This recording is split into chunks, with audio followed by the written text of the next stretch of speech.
आज हम सॉल्व करने जा रहे हैं सेट नंबर 8 जो कि 22 अगस्त 2017 को हुआ था। गुड मॉर्निंग दोस्तों, इंडियन क्लासरूम में आपका स्वागत है। जैसा कि आप जानते हैं कि हम पुलिस कांस्टेबल 2017 में जो एग्ज़ाम हुए थे वो सारे पेपर का जो मैथ और रीजनिंग के क्वेश्चंस हैं उनको हम सॉल्व कर रहे हैं ताकि आने वाले एग्ज़ाम में ये आपके लिए हेल्पफुल साबित हो। तो हमेशा की तरह वीडियो लास्ट तक देखिए। डेफिनेटली आने वाले एग्ज़ाम में ये आपके लिए बहुत बहुत बहुत हेल्पफुल होगी। और वीडियो को लाइक और शेयर करते रहिए। चलिए शुरू करते हैं। फर्स्ट क्वेश्चन हमारा क्या कह रहा है? फर्स्ट क्वेश्चन हमसे कह रहा है कि आपको ये क्वेश्चन दी हुई है 4096 हमारा 64 के बराबर है। तो ये और इसकी वैल्यू हमें निकालना है। तो ये तो बहुत ईजी है। देखिए 4096 की जगह आप क्या रख देंगे? 64 ही रख देंगे। और ये वाला है इसकी जगह आप क्या रख देंगे? इसकी जगह आपका आ जाएगा 6.4। मैंने बताया था कैसे आता है, देखो यहाँ पे बता देता हूँ। यहाँ पे दिया हुआ है 4096, यहाँ पे लगा हुआ है पॉइंट, तो मैंने पॉइंट को यहाँ से हटाया तो नीचे कितना हो जाएगा? डबल जीरो हो जाएगी। तो ऊपर वाली जो वैल्यू है, ऊपर वाली वैल्यू, ये जो वैल्यू दी हुई है, इसका जो आंसर है, इसका आंसर कितना आ जाएगा हमारा? 64। और नीचे जो 100 है, 100 का हमारा कितना आ जाएगा? 10। ठीक, तो जिसकी वजह से इसका आगे सॉल्व करेंगे तो 6.4 आ जाएगा। ठीक, बस इन दोनों को ऐड कर देना। ऐड करने पे आपका आंसर आ जाएगा 70.4। ये आपका आंसर हो जाएगा। अगला वाला चलते हैं। अगला क्वेश्चन ये वाला देखिए, एंगल ए इज 50, तो एंगल बी बताना है। मैं आपको एक बात बता दूं, हमारा यदि कोई सर्किल बना हुआ है, जो कि सही नहीं बना है, एक मिनट, हमारा ये कोई सर्किल है, सर्किल पे जो परिधि होती है, परिधि पे बने हुए जो एंगल होते हैं हमारे, वो हमेशा बराबर होते हैं। चाहे आप एक एंगल बना लो, दो एंगल बना लो, तीन एंगल बना लो, जितने चाहे एंगल बना लो। यदि ये एक एंगल हमारा 50 का है तो बाकी की जितने भी एंगल होंगे वो सब के सब हमारे 50 के होंगे। तो हमारा आंसर कितना हो जाएगा? 50 हो जाएगा। अगले क्वेश्चन पर चलते हैं। 8a इज इक्वल टू हमारा ये दिया हुआ है, तो इसमें देखो एक हमारा फॉर्मूला लग जाएगा। क्या लग जाएगा? ए स्क्वायर माइनस बी स्क्वायर, आपने पढ़ा होगा इसको। जब आप एक्सपेंड करते हैं तो आपका आता है a माइनस बी और a प्लस बी। ठीक, ये हमारा एक्सपेंड करके आता है। तो हमारे दिया क्या है? हमारे दिया हुआ 8a is equal to a square की जगह कितना दिया हुआ है? 35 माइनस कितना कर दीजिए? 27 कर दीजिए। और आप अगला वाला क्या कर दीजिए? 35 प्लस 27, दोनों को ऐड करिए।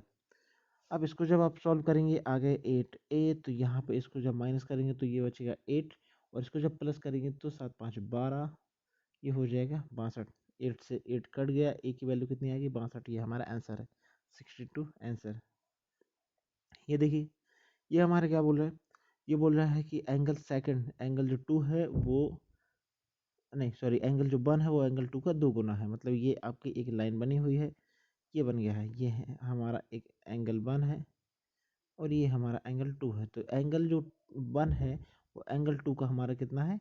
2 गुना है। तो बताइए एंगल 2 की वैल्यू कितनी होगी? ठीक है, मतलब आपको एंगल 2 डबल बताना है कुल मिला के। ठीक, जो एंगल 1 रहेगा इसका डबल बताना है एंगल 2। ठीक, अब तो अब देखिए, अब ऑप्शन से कर लीजिए। हमें एक मालूम है कि हमारा जो लाइन होता है, लाइन पे जो बना हुआ एंगल होता है वो हमारा कितने का होता है? 180 का होता है। मतलब इन दोनों का एडिशन हमारा 180 होना चाहिए। ठीक, यदि मैं एंगल, पहला ऑप्शन लेता हूँ मैं, 80 ऑप्शन लिया पहला ऑप्शन। यदि मैं एंगल 2 की वैल्यू 80 ले रहा हूँ, जो हमारा आंसर दिया है वो हमारा क्या दिया है? एंगल 2 की वैल्यू दी है। यदि मैं एंगल 2 की वैल्यू 80 ले रहा हूँ तो इससे एंगल 1 की वैल्यू मेरी कितनी रही होगी? एंगल 1 की वैल्यू मेरी 40 रही होगी। लेकिन यदि 80 और 40 को अपन जोड़ते हैं तो हमारा 120 ही आता है। इसका मतलब ये हमारा गलत है, ये हमारा नहीं हो सकता। ठीक, लाइन गड़बड़ हो गई, आ गया, ये ऐसा होगा, ये हमारा क्या हो जाएगा? ये नहीं हो पाएगा। ठीक है, तो अब इसमें आप क्या करो? पहला ऑप्शन नहीं हो पाएगा। दूसरा देखते हैं, एंगल 120 लेते हैं। यदि एंगल 2 की वैल्यू 120 है तो एंगल फर्स्ट की वैल्यू कितनी होगी? 60 होगी। और इन दोनों को जब जोड़ देंगे तो हमारा 180 आ जाएगा। इसका मतलब यही हमारा आंसर है। ठीक, ये देखिए, यही आंसर है। आगे चलते हैं, और आगे ये रहे नहीं है। आगे हमारा ये दिया है 4 to the power 2 minus 1, sorry minus 8 equal to 1 दिया हुआ है। तो आपको m की वैल्यू फाइंड आउट करनी है। देखिए इसको कैसे करेंगे हम? आपको एक बात पता होनी चाहिए, एक प्रॉपर्टी होती है कि आप यहाँ पे जो 1 दिया हुआ 1 आप कैसे बना सकते हो? कोई भी वैल्यू आप जब 1 बनाना है तो पता है वन आप कैसे बनाते हैं, जैसे यदि मैं किसी कोई भी नंबर लेता हूँ, कोई भी नंबर, जैसे मैंने नंबर ए ले लिया, ए की पावर में यदि 0 करूँगा तो मुझे वो वैल्यू 1 मिलेगी। और इस ए की जगह मेरा क्या आ सकता है, ए की जगह मेरा कोई भी नंबर आ सकता है, ए की जगह मेरा क्या आ सकता है, कोई भी नंबर आ सकता है। ठीक, बस यही वाला कंसेप्ट इसमें लगेगा। अब मैं लगा देता हूँ। अच्छा, एक और बात आपको पता होनी चाहिए इसमें, एक और क्या लगता है, जैसे यदि मैंने दे दिया ए की पावर m दिया हुआ है और मैं कह दूँ ए की पावर n, तो इसमें क्या हो जाएगा, m is equal to n हो जाएगा। ये वाली प्रॉपर्टी भी इसमें यूज होगी। चलिए, बस ये दो प्रॉपर्टी से ये हमारा सॉल्व हो जाएगा। अब हमारा ये कितना दिया है, ये दिया है 4 2m minus 8 is equal to कितना दिया है, इज इक्वल टू दिया 1। आप इस 1 को क्या लिख सकते हैं, 4 2m minus 8 is equal to 4 to the power 0। ठीक, यदि बेस हमारे इक्वल है तो हमारी पावर भी इक्वल हो जाएंगी, तो पावर को इक्वल कर दो तो कितना हो जाएगा, 2m minus 8 is equal to हो जाएगा 0। तो m की वैल्यू जब आप यहाँ से निकालोगे तो वो कितनी निकल के आएगी, 4। तो ये आपका आंसर हो जाएगा। चलिए अगला करते हैं। अगला क्वेश्चन क्या कह रहा है, यदि 6 सेंटीमीटर लंबाई और 5 सेंटीमीटर चौड़ाई वाले घनाभ का कुल पृष्ठीय क्षेत्रफल हमारा 126 वर्ग सेंटीमीटर है तो इसकी ऊंचाई क्या होगी। तो हमें पहले ये पता होना चाहिए कि घनाभ का कुल पृष्ठीय क्षेत्रफल क्या होता है। घनाभ का हमारा कुल पृष्ठीय क्षेत्रफल का फॉर्मूला ये हो जाएगा 2, अंदर क्या हो जाएगा, एल बी बी एच और एच एल, जहाँ पे एल लंबाई को, बी चौड़ाई को और एच ऊंचाई को बता रहा है। तो इसकी वैल्यू हमारे पास कितनी दी है, इसकी वैल्यू हमारे पास दी हुई है 126 दी हुई है। तो 2 को 2 ही रहने दो। एल की जगह कितना आ जाएगा 6, बी की जगह कितना आ जाएगा 5, प्लस बी की जगह कितना आ जाएगा 5, एच हमसे पूछा हुआ है यहाँ पे, और एक ही हो जाएगा 6 एल इज इक्वल टू कितना दिया हुआ है 126 दिया हुआ है। 2 से इसको उड़ा दो, 2 6 12, 2 3 6, 63 आ जाएगा। अब इसको सॉल्व कर दीजिए। एक मिनट, ये सॉरी, ये एल नहीं होगा, ये एच होगा। अब ठीक है, ठीक है। 6 पंजे होता है 30, ये दोनों जुड़ जाएंगे, 6 और 5 हो जाएगा 11, एच इज इक्वल टू में है मेरा 63। इसको और नीचे लेकर आता हूँ तो इसे अब सॉल्व करेंगे तो 11 एच इज इक्वल टू कितना आ जाएगा, इसमें से ये जाएगा तो ये हो जाएगा 33, और एच की वैल्यू मेरे पास कितनी आ जाएगी 3। ये मेरा आंसर है, ये देखिए। चलिए नेक्स्ट क्वेश्चन पर चलते हैं। अगला क्वेश्चन क्या है, एक समचतुर्भुज एबीसीडी दिया हुआ है, इसमें AC बराबर 8 दिया हुआ है, BD बराबर 6 दिया गया है, तो AB की वैल्यू आपको निकालना है। ये भी बहुत सिंपल है। समचतुर्भुज बना लीजिए, और ये हमने बना ली। एक्चुअली ऐसा नहीं बनेगा, इसकी चारों साइड बराबर होनी चाहिए। ये रहा, ठीक। ये इसको इससे मिला दूँ, इससे इसको मिला दूँ, ठीक है। ये ए हुआ, ये बी हुआ, ये सी हुआ, ये डी हुआ। अब हमको क्या दिया हुआ है, समचतुर्भुज एबीसी में ए सी की वैल्यू कितनी दी, 8 दी है। यदि ये टोटल जो है मेरी, ये टोटल मेरी 8 है, तो मेरा ये क्या हो जाएगा, आधा आधा हो जाएगा, 4 ये हो जाएगी, 4 ये हो जाएगी, ठीक। और अभी सेकंड टाइम में क्या दिया, ये पूरी पूरी 6 है, यदि वो पूरी पूरी 6 है तो ये मेरी 3 हो जाएगी, और बची हुई ये भी 3 हो जाएगी। अब ये 4 है, ये 3 है, और ये मुझसे पूछा हुआ है, तो पाइथागोरस थ्योरम लगा दो। पाइथागोरस थ्योरम हमारी क्या कहेगी, 4 का स्क्वायर करेंगे 16, 3 का स्क्वायर करेंगे 9, दोनों को जोड़ दो, कितना आ जाएगा 25, 25 का रूट निकाल दो, आंसर कितना आ जाएगा 5। पाइथागोरस थ्योरम आपको पता ही होगी। चलिए आगे चलते हैं। एक समांतर चतुर्भुज के आसन्न कोण 3:2 के अनुपात में है तो बड़ा कोण क्या होगा। आपको ये बात पता होना चाहिए कि जो समानांतर चतुर्भुज होता है, जिसको हम पैरेललोग्राम कहते हैं, इसके जो आसन्न कोण होते हैं, मतलब पास पास के जो एंगल होते हैं, उनका जो सम होता है वो कितना होता है, 180 होता है। ठीक, तो यहाँ पे हम क्या कर देंगे, 3x plus 2x is equal to मेरा हो जाएगा 180। तो x की वैल्यू जब मैं निकालूंगा तो वो कितनी आ जाएगी, 180 डिवाइडेड बाई 5, 5 दिया 15, 5 का 30, एक्स की वैल्यू आ जाएगी 30, और उन्होंने पूछा है बड़ा वाला कौन, तो आप 3 में से मल्टीप्लाई कर देंगे। जब 36 को 3 से मल्टीप्लाई करेंगे तो आता है 108। ये अपना आंसर है। ओके, अगले क्वेश्चन पर चलते हैं। गाइस, यदि वीडियो आपको अच्छी लग रही हो, थोड़ी सी भी हेल्पफुल लग रही हो, तो वीडियो को लाइक शेयर सब्सक्राइब बिल्कुल करें, वो मेरे लिए अच्छा रहेगा, ठीक है, और आपके लिए भी अच्छा रहेगा। आगे देखते हैं अगला क्वेश्चन हमारा क्या है। हाँ, इसको आप इसमें क्या निकालना है, इसमें एक्स की वैल्यू हमको फाइंड आउट करनी है, मतलब आप क्रॉस मल्टीप्लाई कर दीजिए तो ये हो जाएगा, देखिए मैं डायरेक्टली करता हूँ, 6x और ये हो जाएगा 5x और ये हो जाएगा 5। ठीक, इसको इस तरफ लेके जाएंगे तो x की वैल्यू कितनी आ जाएगी, -5। ये तो बहुत सिंपल था, आगे छोड़िए, अगले क्वेश्चन पर चलते हैं। अगला क्वेश्चन क्या है, the one digit in the cube of the 338। ठीक है, 38 के घन में इकाई का अंक बताइए। मतलब 38 का जो घन करेंगे तो उसमें इकाई का अंक हमारा क्या होगा। तो इसे आप ऐसे कर दीजिए। वैसे एक और तरीका है लेकिन आप डायरेक्टली कर लो क्योंकि ज़्यादा बड़ी वैल्यू दी नहीं है। ऐसे कर दो, 8 का 8 में किया कितना आ जाएगा 64। 64 में से हमें क्या लेना है, सिर्फ 4 लेना है। 4 में 8 का मल्टीप्लाई करो कितना आ जाएगा 32। 32 में 2, 2 हमारा आंसर हो गया। ठीक, अगले वाले क्वेश्चन पे चलते हैं। अगला वाला क्वेश्चन हमारा ये है। ठीक है, अगला वाला क्वेश्चन हमसे क्या कह रहा है कि एक समानांतर चतुर्भुज का जो परिमाप दिया हुआ है वो मेरे कितना दिया है 150 दिया हुआ है। तो हमें पता होना चाहिए कि समानांतर जो चतुर्भुज होता है उसका परिमाप कितना होता है। तो समानांतर चतुर्भुज का और इसकी जो भुजा दूसरी भुजा से 25 सेंटीमीटर अधिक है तो उसकी छोटी भुजा क्या होगी। चलिए इसको देखते हैं कैसे करेंगे। अब हमें समांतर चतुर्भुज जो होता है इसका परिमाप क्या होता है। परिमाप हमारा होता है पेरीमीटर इक्वल टू, ब्रैकेट में लिखते हैं ए प्लस बी। इसमें क्या 2 भी आता है, एक मिनट मैं चेक कर लूँ, शायद इसमें 2 नहीं आता। ओके, क्या आता है, आता है एक्चुअली, शायद आता है। ठीक है 2 लगा दो, हट जाओ 1 मिनट। ठीक है, अब हमें पी की वैल्यू कितनी दी है, पी की वैल्यू हमको दी हुई है 150, यहाँ पे रखा 2। अब हमारा क्या दिया है, एक भुजा दूसरी भुजा से 25 अधिक है। यदि एक भुजा को मैं ए मान लूँ तो दूसरी भुजा मेरी कितनी हो जाएगी, ये हो जाएगी। ठीक, एक भुजा यदि मैं ए मानूं तो दूसरी क्या हो जाएगी, एक भुजा दूसरी भुजा से 25 अधिक है। या फिर ऐसा कर लो कि एक भुजा ए हो गई तो दूसरी कितनी हो जाएगी, बी बराबर कितना हो जाएगा, ए प्लस 25 हो जाएगा। हाँ, तो ठीक है इसमें वैल्यू रख दीजिए। ये हो जाएगा ए, ये कितना हो जाएगा ए प्लस 25।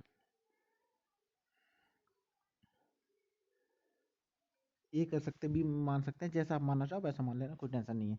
ठीक, 2 से ये हमारा कट जाएगा 75 टाइम, और इसको जब हम सॉल्व करेंगे ये आ जाएगा 2a 25, और ए की वैल्यू यदि मैं निकालूंगा तो ए की वैल्यू मेरी कितनी आएगी 25।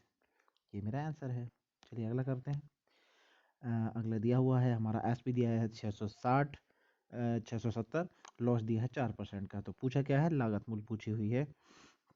तो चलिए लागत मूल्य निकाल लें, मतलब कॉस्ट प्राइस पूछा हुआ है। तो 100 रुपये की चीज़ मान लेते हैं कि हमारे पास एक्स, मान लो कि एक्स रुपये की चीज़ रही होगी, 4% का लॉस हुआ। 4% का लॉस मतलब वो चीज़ हमने बेची कितने की होगी, 96 की बेची होगी। ये हमारे किसके बराबर हो जाएगा, इसके बराबर हो जाएगा। जब इसको सॉल्व करेंगे तो हमारा आंसर जाएगा पॉइंट में, ये डिवाइडेड बाय 96 करेंगे, सॉल्व करेंगे तो इसका आंसर आ जाएगा। वैसे इसका आंसर क्या है 697। सॉल्व कर लीजिए, आंसर आ जाएगा। चलिए अगले सवाल पे चलते हैं। इसमें क्या कह रहा है कि एक संख्या इस प्रकार है कि इसके अंकों के योग का 8 गुना उस संख्या के समान है। यदि उस संख्या में से 45 घटा दिया जाए तो इसके अंकों के प्रतिलोमित हो जाते हैं। मतलब यदि मान के चलो कोई संख्या है मेरी, कोई नंबर, जैसे मैंने मान लिया 24 है, इसमें से यदि मैं 45 माइनस करूंगा तो ये कितनी हो जाएगी 42 हो जाए, ऐसा कुछ नंबर। ये एग्जाम्पल लिया था मैंने, तो ठीक। तो इसमें क्या है, बाय ऑप्शन कर लिया करो। तो चलो आंसर तो अपन को दिख ही रहा है तो मैं आंसर को ही ले लेता हूँ। मैंने नंबर ले लिया 7 और 2। ठीक, ये यही मेरा आंसर है, पर कैसे आंसर होगा ये मैं बताता हूँ। ठीक, इन दोनों संख्याओं का योग ले लो, योग लेंगे तो कितना आ जाएगा 9 आएगा। 9 में इसका 8 गुना कर दो, 9 8 कितना हो जाएगा 72 हो जाएगा। 72 में से कितना माइनस करना है 45, 45 माइनस करना है तो ये हमारा नंबर कितना हो जाएगा 27 हो जाएगा। इसका मतलब यही हमारा आंसर है। क्यों, देखो हमने नंबर लिया था 72 और पलट के कितना हो गया 27, इसका मतलब यही हमारा आंसर होगा। चलिए अगला क्वेश्चन देखते हैं। ये है 3 क्रमागत संख्याओं का औसत 27 है। नए औसत को ज्ञात करें जबकि सभी प्रत्येक में से 3 को कम कर दिया जाए। यदि सब में से 3 कम हो रहा है तो औसत में से भी 3 कम हो जाएगा। तो हमारा आंसर कितना हो जाएगा 27 माइनस 3 कितना हो जाएगा 24। यदि ये कंसेप्ट आपको नहीं पता तो आप बेसिक से कर लेना। चलिए अगले क्वेश्चन पे चलते हैं। इसे एक और तरीके से कर सकते हैं, जैसे देखिए एवरेज जो भी होता है वो हमारे बीच का नंबर होता है, और ये क्या बोल रहा है 3 लगातार क्रमागत संख्याओं का बोल रहा है, मतलब हमारा एवरेज बीच में होगा। तो इसके आगे कौन सा नंबर होगा 28, और इसके पहले कौन सा नंबर होगा 26। ठीक, अब ये बोल रहा है कि जबकि तीनों संख्याओं में से 3 3 यदि कम कर दिए जाए तो हमारा क्या एवरेज हमारा क्या हो जाएगा? देखो इसमें से 3 यदि हम करेंगे तो कितना बचेगा? 23। इसमें से 3 कम करेंगे तो कितना बचेगा? 24। इसमें से 3 कम करेंगे तो क्या बचेगा? 25। तो हमारा एवरेज क्या होता है? बीच का नंबर होता है। तो देखो हमारा 24 आ गया। ऐसे कर लो, कैसे भी कर लो, आ जाएगा। ठीक, चलिए ये रहा आंसर। नेक्स्ट क्वेश्चन पे चलते हैं। और यदि वीडियो आपको अच्छी लग रही हो तो बस वीडियो को लाइक शेयर सब्सक्राइब करना ना भूलें। चलिए अगले क्वेश्चन पे चलते हैं। ये रहा अगला क्वेश्चन। देखिए इसमें बहुत सारे जो क्वेश्चन सिंपल हैं, जो पहले हम कर चुके हैं उसी टाइप के हैं। उन क्वेश्चनों को मैं नहीं करवा रहा हूँ। जो कुछ नए प्रकार के हैं, जिनमें कुछ कंसेप्ट एक्स्ट्रा लग रहा है, वो मैं बता रहा हूँ। ठीक, वही हम करते जाते हैं। इसको देखते ही ये क्या कह रहा है? ए एक कार को 15 दिन में कर सकता है और बी अकेला उस काम को 10 दिन में करता है। ए काम प्रारंभ करता है और 5 दिनों बाद बी उससे शामिल हो जाता है। कार पूरा करने के लिए दोनों दिनों की संख्या बताओ। दोनों ने कितना कार किया, कितने दिनों में काम किया, हमें ये बताना है। चलिए इसे हम कैसे करते हैं देखते हैं। वही जो हम तरीका रोज अपनाते हैं हमेशा की तरह, पहले ए की वैल्यू निकालेंगे। ए हमारा कितना दिया हुआ है? 15 दिन में कर रहा है। बी हमारा कितना देर दिया हुआ है? 10 दिन में कर रहा है। इन दोनों का हम कर लेंगे एलसीएम लेंगे। एलसीएम कितना आ जाएगा? एलसीएम आ जाएगा 30। ये 15 से किया 2 बार, 10 से ये किया 3 बार। दोनों मिलकर कितना काम करते हैं? 5 यूनिट काम करते हैं। टोटल काम 30 यूनिट करना है, दोनों मिलकर 5 यूनिट काम कर देते हैं। ठीक, अब आगे क्या दिया हुआ है? कहाँ गया? कार कौन शुरू करता है? ए शुरू करता है और 5 दिन बाद भी आता है। तो ए ने 5 दिन तक कितना काम कर लिया? यदि ए एक दिन में 2 यूनिट काम कर रहा है तो 5 दिन में कितना कर लेगा? 5 से मल्टीप्लाई कर लो, 10 यूनिट काम कर लेगा। अब काम बचा कितना है? अब काम बचा है हमारा 20 यूनिट। टोटल हमारा 30 था, 30 में से 10 गया तो कितना बचा? 20 बचा। ठीक, अब ये 20 यूनिट काम दोनों मिलके करेंगे और दोनों मिलके एक दिन में कितना काम करते हैं? 5 यूनिट। तो 5 से इसमें भाग लगा देंगे, आंसर कितना आ जाएगा? 4। ठीक, तो 4 दिन ये हो गए और 5 दिन ये हो गए, तो टोटल आंसर कितना हो जाएगा? 9 हो जाएगा। 9 हमारा आंसर हो जाएगा। ठीक, चलिए अगले क्वेश्चन को देखते हैं। ये देखिए, ये बढ़िया सा क्वेश्चन है। अशोक ने एक उपहार वस्तु को खरीदी, 110 रुपये उसके मरम्मत पे खर्च कर दिए। ठीक, उसके बाद उसने भूषण को 20% के लाभ पर बेच दिया। फिर भूषण ने चरण को उसे 10% हानि पे बेच दिया और चरण ने उसे 10% लाभ पर बेच दिया। और फाइनली उन्होंने कितना पैसा चुकाया? 1188 रुपये। तो अशोक ने उस वस्तु के लिए कितना भुगतान किया, ये पूछ रहा है। तो हमने कितने की खरीदी थी हमें नहीं पता, x रुपये की खरीदी थी। उस पर उसने क्या किया? 110 रुपये खर्च कर दिया मरम्मत पे, तो 110 कर दिया। ठीक, उसके बाद उसने भूषण को 120 मतलब 20% लाभ पे बेच दिया। लाभ पे बेच रहा है तो 120% निकालेंगे हम। उसके बाद उसने भूषण ने चरण को उसे 10% हानि पे बेचा। 10% हानि मतलब 90/100। और चरण ने उसे 10% के लाभ पर बेचा। 10% का लाभ मतलब 110/100। और फाइनली कितना पैसा दिया गया? 1188। ठीक है, 1188 दिया गया। अब क्या करो? काटा पीटी कर दो। 1 2 3, 1 2 3, 11 से काटो उसको। 11 एकम 11, एक बीच में जीरो हो जाएगी। 11 8 88। 12 से गया, 12 9 108। 9 से ये 9 चला गया, तो हमारा कितना आ गया? x+1 1 0 इक्वल टू आ जाएगा 1 1 2 3। ये उठ के सामने आ जाएगा। और x की वैल्यू जब हम निकालेंगे, 1000 में से 110 जाएगा तो हमारा बचेगा 890। ये देखिए हमारा आंसर है।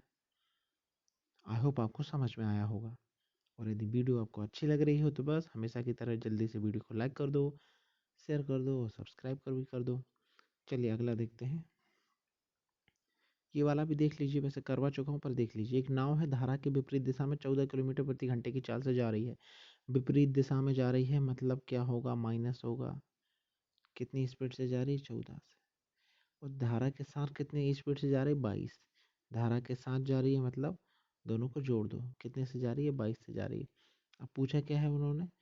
पूछा है कि धारा की चाल बताइए। तो हमें पता है जो x होती है, x को हम क्या मानते हैं? नाव की चाल मानते हैं। और जो y होता है, y को हम क्या मानते हैं? धारा की चाल मानते हैं हमेशा। ठीक, तो हमें y की वैल्यू निकालना है, मतलब आप साइन बदल दीजिए। ये माइनस, ये माइनस और ये माइनस, इससे ये कट गया। y और y कितना हो गया? माइनस का 2y हो गया। 22 में से 14 जाएगा तो हमारा कितना बचेगा? 7 ये सॉरी 6 ये 2 ये 8। माइनस का 8 बचेगा। माइनस माइनस प्लस हो जाएगा। 8 की वैल्यू कितनी आ जाएगी? मतलब बाई की वैल्यू आ जाएगी 4। तो आंसर हमारा 4 है। So simple. ठीक, अगले क्वेश्चन पर चलते हैं। देखिए ये वाला क्वेश्चन देखिए, जब आप पिता की आयु के अंकों को विक्रमित करते हैं, मतलब आप पलट देते हैं, मतलब 24 को आप 42 लिख देते हैं, तो आप अपने पुत्र की आयु प्राप्त करेंगे। एक वर्ष पहले पिता की आयु पुत्र की आयु की दोगुनी थी। पिता और पुत्र की वर्तमान आयु बताइए। भाई ऑप्शन से कर लीजिए। देखिए पहला ऑप्शन उठाते हैं। अब चलिए आंसर तो हमको दिख ही रहा है, लेकिन मैं ऑप्शन से कहता हूँ। पहला वाला ऑप्शन उठा रहे हैं, 24 लिखा हुआ है, ठीक। 24 ये बेटे की आयु होगी, 42 पिता की आयु होगी। अब इसमें क्या कर रहे हैं, जब आप एक बस पहले की बात करते हैं, जब इसमें से आप एक माइनस कर देते हैं तो ये हो जाएगा 23, इसमें से एक माइनस करेंगे तो ये हो जाएगा 41। तो एक साल पहले जब आप एक माइनस करते हैं तो क्या हो जाता है, पिता की आयु पुत्र की आयु को दोगुनी हो जाती है। मतलब इसका दो गुना होना चाहिए ये नंबर, क्या इसका दो गुना हो रहा है, नहीं हो रहा, मतलब पहला आंसर हमारा गलत हो जाएगा, ठीक।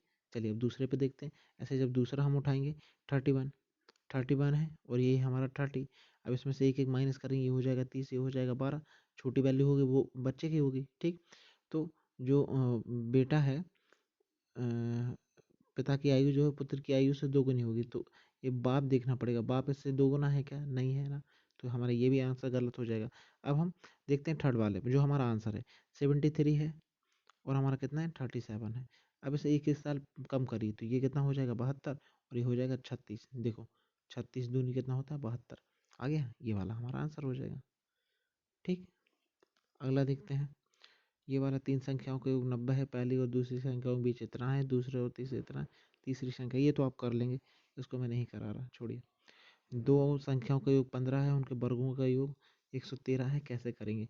दो संख्याएं दी हैं एक्स और वाई मान लो, उनका कितना हो जाएगा 15 हो जाएगा, और उनके वर्गों का योग एक्स स्क्वायर वाई स्क्वायर बराबर कितना है 113 है। तो संख्याएं क्या होंगी, आप क्या करो, जो इसे जो इक्वेशन 1 मान लो, चाहो तो इसे इक्वेशन 2 मान लो। पहले इक्वेशन का दोनों तरफ होल स्क्वायर कर दो। जब इसका हम दोनों तरफ होल स्क्वायर करेंगे, चलो मैं पेन का कलर चेंज कर लेता हूँ ताकि आपको दिखने में आसानी हो जाए। ये रख लें, इसको दोनों तरफ स्क्वायर कर दो तो वो आसान हो जाएगा। जब स्क्वायर करेंगे तो कितना आ जाएगा x square Y square 2ab, और ये कितना हो जाएगा 225 हो जाएगा। अब इसकी जगह आप कितना रख सकते हैं 113, और ये कितना हो जाएगा 2x/, और यहाँ पे कितना है 225। आगे इसको सॉल्व कर देना, आपको एक्स वाई की वैल्यू निकल के आ जाएगी, ठीक। और एक्स वाई की वैल्यू आप सामने रखेंगे तो आपका आंसर आ जाएगा। या फिर ऐसे भी और भी कर सकते हैं, बाय ऑप्शन करना चाहो तो बाय ऑप्शन कर सकते हैं। देखो बाय ऑप्शन कैसे करेंगे, ये तो मैंने इसका लॉन्ग कट बता दिया, ऐसे बाय ऑप्शन भी कर सकते हैं। हटो, टिक टिक टिक टिक टिक टिक, 1 मिनट, जल्दी से रब हो जाओ। देखो बाय ऑप्शन इसे कैसे कर सकते हैं, वो क्या कह रहा है कि दोनों दो संख्या है, कहाँ गया, दो संख्याओं का योग 15 है और उनके वर्गों का योग 113 होना चाहिए। पहला ऑप्शन उठाओ, इन दोनों संख्याओं को जोड़ो तो कितना हो रहा है, क्या 15 हो रहा है क्या, 9 में 6, 6 + 9 किया, हाँ 15 हो रहा है। इनके वर्गों का योग करो, 6 का 36 होता है, 9 का 81 होता है, इन दोनों को जोड़ेंगे तो क्या 113 हो रहा है, बिल्कुल नहीं हो रहा, पहला ऑप्शन गलत। दूसरे ऑप्शन पे आ जाओ, ठीक। दूसरे ऑप्शन में 5 और 10 है, ठीक। 5 का स्क्वायर 25 होता है, 10 का स्क्वायर 100 होता है, दोनों का ऐड करेंगे तो कितना हो रहा है 125 हो रहा है, गलत। हमें 113 लेके आना है। तीसरा ऑप्शन उठाओ 7, 7 का स्क्वायर कितना होता है, कहाँ लिखता हूँ, पेन का कलर चेक कर लें। 7 का स्क्वायर कितना होता है 49, और 8 का स्क्वायर कितना होता है 64, इन दोनों को जोड़ो हो गया 113, ये हमारा आंसर आ जाएगा। ये ज़्यादा आसानी से हो जाएगा, ठीक। चलिए अगले क्वेश्चन को देखते हैं। ये वाले देखिए, दो संख्याओं के 1000 है, यदि एक संख्या का 40% दूसरी संख्या के 60% के समान है तो संख्याएं क्या होंगी। इसको भी बाय ऑप्शन कर सकते हैं। देखिए पहला ऑप्शन देखिए 600 दिया हुआ है, 600। अब 600 का 40%, तो 600 का 40% ऐसे निकाल, ऐसे लिख के मत निकाला करो, ये ऐसे ऐसे ऐसे, ये 240, ये ऐसे निकालेंगे तो ना बहुत टाइम लग जाएगा, कोई मतलब ही नहीं निकालने का। अभी 40%, 50%, 20-30%, ये तो आप डायरेक्टली निकाल सकते हैं। कैसे निकालते हैं, मैंने बताया था परसेंटेज की वीडियो में, पर एक बार और बताता हूँ मैं। देखिए अब मेरा कितना निकालना है, 600 है, 600 का 40% निकालना है तो इसका 10% निकाल दीजिए। मैंने बोला था जब भी आपको 10% निकालना होता है तो पीछे की एक जो डिजिट होती है ना, उससे पहले आपको पॉइंट लगाना होता है, तो मैंने यहाँ लगा दिया पॉइंट, ठीक। तो कितना हो गया 10%, यदि मैं इसका 10% देखूंगा तो कितना हो जाएगा 60 हो जाएगा। अब जब 10% की वैल्यू 60 है तो 40% निकालना है, तो मुझे क्या करना पड़ेगा, 4 का मल्टीप्लाई करना पड़ेगा, तो ये 40% हो जाएगा। और इधर भी 4 का मल्टीप्लाई करूंगा तो कितना हो जाएगा 240। ऐसे आप डायरेक्टली निकाल सकते हो, ठीक। तो अब मैं डायरेक्टली यहाँ पे लिख रहा हूँ, देख लीजिए क्या कर रहे हैं। 60% है, मतलब 600 है, 600 का क्या निकालना है 40% निकालना है, कितना आ जाएगा 240 आ जाएगा। दूसरी वैल्यू कितनी है 400 है, 400 का 60% निकालना है तो कितना आ जाएगा, ये भी 240 आ जाएगा। ठीक है, ये दोनों देखो समान है, मतलब पहला वाला आंसर हमारा सही हो जाएगा, पहला वाला ऑप्शन सही हो जाएगा। ठीक, चलिए नेक्स्ट क्वेश्चन देखते हैं। ये वाला क्वेश्चन देखते हैं। एक रेलगाड़ी 200 मीटर लंबे प्लेटफॉर्म को 60 किलोमीटर प्रति घंटे की चाल से 90 सेकंड में पार कर जाती है, तो विद्युत खंभे को पार करने में कितना समय लेगी। देखिए मैंने आपको बताया था कि हम जब भी ट्रेन वाले क्वेश्चंस करते हैं तो उसमें प्लेटफॉर्म आ जाए, कभी रिवर, मैं लिख देता हूँ, कभी प्लेटफॉर्म की लंबाई आ जाए, रिवर आ जाए, या फिर टनल आ जाए, ये चीज़ें आती हैं ना, तो उसको हम इनकी लंबाई को ट्रेन की लंबाई में जोड़ देते हैं। अब यहाँ पे हमें ट्रेन की लंबाई तो पता ही नहीं है, पहले हमें ट्रेन की लंबाई पता होनी चाहिए ना। यहाँ पे जो लंबाई दी है वो तो प्लेटफॉर्म की दी है, तो ट्रेन की लंबाई कितनी हो जाएगी, एक्स हो जाएगी, या फिर डी ही मान लो, ट्रेन की लंबाई डी हो गई। ट्रेन की लंबाई में मैं कितना जोड़ूंगा, प्लेटफॉर्म की लंबाई को जोड़ दूंगा। ठीक, हमारा क्योंकि फॉर्मूला क्या होता है, S is equal to D upon T होता है। तो यहाँ पे ये जो मैंने लिखा है ना, ये मेरी पूरी टोटल जो है वो डिस्टेंस दी गई है। ठीक, डी प्लस 200 ये मेरा डिस्टेंस है। अब यहाँ पे इक्वल में हमारी स्पीड कितनी दी गई है, स्पीड हमारी कहाँ गई, स्पीड दी है 60, तो यहाँ पे मैंने कितना लिख दिया, 60 लिख दिया। अच्छा मैं यहाँ पे लिखता हूँ, थोड़ा जगह की कमी है, रुक जाइए। तो मैं इसको कैसे लिख देता हूँ, अरे हट जाओ, मैं लिख देता हूँ 60, यहाँ पे लिख दूंगा 200 प्लस डी, नीचे कितना लिख दूंगा 90। अब देखो हमें सब कुछ एक जैसा सॉल्व करना पड़ता है कि हमारी सारी यूनिट एक जैसी हो जाए। अब यहाँ पे ये तो हमारा कह दिया हो, ये भी सेकंड में है, ये भी सेकंड में है, सॉरी ये जो डिस्टेंस ये मीटर में है और ये सेकंड में है, लेकिन ये हमारा किलोमीटर में है, तो इसको आपको मीटर पर सेकंड में बदलना पड़ेगा। तो आप क्या करोगे, 5/18। ठीक, तो ये कितने जाएगा, ये जाएगा 10 बार, और ये हो जाएगा 6×18, तो ये आपकी कितनी हो जाएगी, 50/3, और इस 3 से 90 कितनी बार जाएगा, 30 बार, कितनी बार चला जाएगा, 30 बार। ठीक, तो यहाँ पे कितना हो जाएगा, यहाँ पे हो जाएगा 50, ये हो जाएगा 200, ये हो जाएगा डी, और नीचे कितना हो जाएगा 30। अब क्या करो, आप इन दोनों का आपस में मल्टीप्लाई कर दो, तो कितना आ जाएगा आपका, आपका आ जाएगा 5×15 150।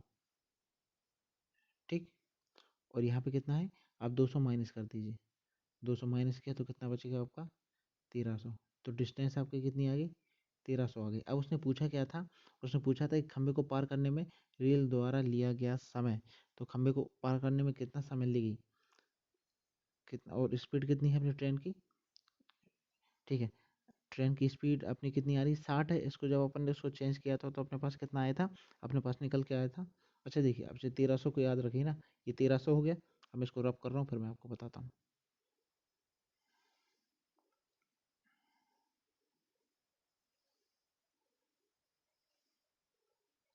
ठीक है, 1300 वैल्यू आप हमने डी बराबर कितनी निकाली, 1300। अब हमारा जो फॉर्मूला होता है, फॉर्मूला क्या होता है, एस बराबर डी अपॉन टी होता है। उसने क्या पूछा, कितना टाइम लेगा, तो टाइम मतलब आप क्या करेंगे, एस और टी को चेंज कर देंगे, तो ये हो जाएगा टी बराबर डी अपॉन एस हो जाएगा। अब हमारी डी की वैल्यू कितनी आ गई, मतलब ये आ गई है 1300। ठीक, अब हमारा जो क्या है, चाल कितनी दी है, 60 दी है, ये 60 हम इसको फिर से चेंज करेंगे 5/18 से। ठीक, अभी जो नीचे वाला नंबर है वो ऊपर चला जाएगा, देखो इस जीरो से एक जीरो ये चला गया, 6 से ये चला गया 3 बार। ठीक, 5 से यदि मैं इसको काटूंगा तो कितनी बार जाएगा, 5 दूनी 10,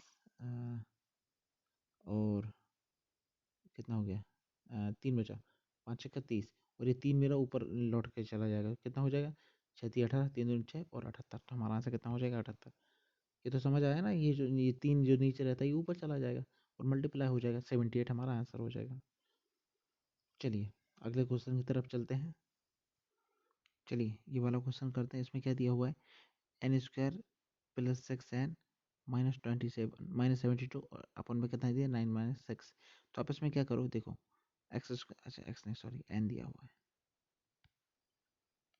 तो क्या हो जाएगा, n² + 6x - 72, अरे यार एक्स की आदत पड़ी है ना, एक्स निकलता है बार बार, ये एन हो जाएगा। इसको आप ब्रेक कर लीजिए, ये हमारी वर्ग समीकरण है। इसको जब हम ब्रेक करेंगे, ब्रेक कैसे करते हैं, हमें दो नंबरों को मल्टीप्लाई करना है, जिसका मल्टीप्लाई करने पर 72 आए और उनको माइनस करने पे आपका कितना है, 6 आना चाहिए। तो हमारे वो दो नंबर कौन कौन से हो जाएंगे, 12 और 6, कौन कौन से हो जाएंगे, 12 और 6 हो जाएंगे, 12n माइनस का 6n 72। अब ये तो आपको फैक्टर करना तो आना चाहिए, ये ना, ये तो बहुत ज़्यादा छोटी बात हो जाएगी यदि मैं ये बताऊंगा आपको, थर्ड, ये तो आना चाहिए। अब जब आप इसको सॉल्व करेंगे तो कितना हो जाएगा, n कॉमन ले लीजिए, n प्लस 12 आ जाएगा। इसमें से क्या करिए 6 कॉमन ले लीजिए माइनस का, तो ये हो जाएगा n प्लस 12 आ जाएगा। तो अपने पास फाइनल वैल्यू कितनी आ जाएगी, n प्लस 12 n माइनस 6। ठीक, ये आपकी निकल के आ जाएगी n प्लस 12 n माइनस 6। अब मैं इसको हटा रहा हूँ, ये वैल्यू आप याद रखना।